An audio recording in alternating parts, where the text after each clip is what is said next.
কেইজোপা আছে আপোনাৰ ইমান ডাঙৰ গছ? মোৰ এনেকুৱা ডাঙৰ এনে 10 জোপা আছে, তাতকে অলপমান সৰু আছে 5 জোপা মান। বহুত গুলা, প্ৰায় 4 ফুট মান হ'ব ন? 4 ফুট মান। 4 ফুট হলে এইজোপাত প্ৰায় সাৰটো যিটো বিক্ৰী কৰা হয় 4 কুইণ্টেল মান ওলাব চাগে। 4 কুইণ্টেল ওলাব। 4 কুইণ্টেল ওলালে যদি আপোনাৰ 10 জোপাটো হয় মানে 40 কুইণ্টেল।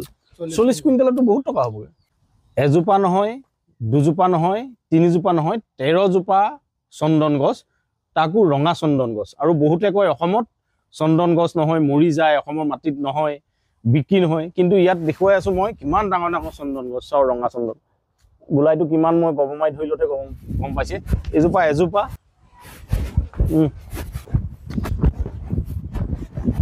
দুজোপা, 3 জোপা, 4 জোপা, আৰু এইফালে চাওক 5 জোপা, 6 জোপা, 7 জোপা, 8 জোপা, আৰু সেইফালে আছে প্ৰায় 13 জোপা। 13 জোপা চন্দন গছ, বহুত ডাঙৰ ডাঙৰ গছ।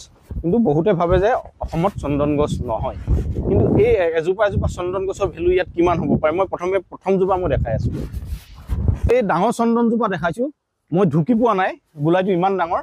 আৰু এইজোপা চন্দন গছত প্ৰায় 4 কুইণ্টেল সাৰটো ওলাব, যিটো বিক্ৰী কৰা হয়। আৰু 4 কুইণ্টেল যদি ওলায়, প্ৰতি কেজিত 2000 টকাকৈ আপোনালোকে হিচাপ কৰক, 8 লাখ টকা পাব এইজোপা চন্দন গছত, যদি প্ৰকৃত মূল্য ব্যৱসায়ীসকলে দিয়ে।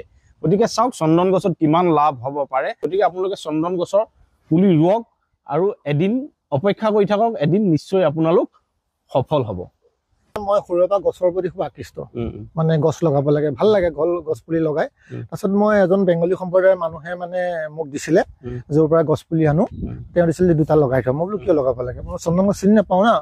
তাৰপিছত মই লগালো, তাৰপিছত আৰু আনিলো। মই 25 জোপামান লগাইছিলো, তাৰে 2 জোপামান মৰিলে, বস্তুটো ইমান বুজি পোৱা নাছিলো। তাৰপিছত এয়া হ'ল আৰু। কয় চন্দন গছ নহয় বুলি কয়। মই তেখেতৰ গছ কেইজোপা দেখাই দিছো, আপুনি গছ কেইজোপা আমাক দেখাই লওক। এজোপা হয়, এইজোপা সেইজোপা। মই এই আপোনালোকক ডালটো দেখাই দিছো, পাতবিলাক চব পাত চব চন্দন গছ হয়নে নহয়। গতিকে এইজোপা ইয়াত 2টা ডাল আছে ন? ইয়াত হয় হয়, ইয়াত 2টা ডাল, 2 জোপা আছে। এইফালে আছে ডাঙৰ ডাঙৰ কেইজোপা মান, এইপিনেও আছে। এইজোপা চাওক, এইটো সমান বয়স ন? সমান বয়স, সমান।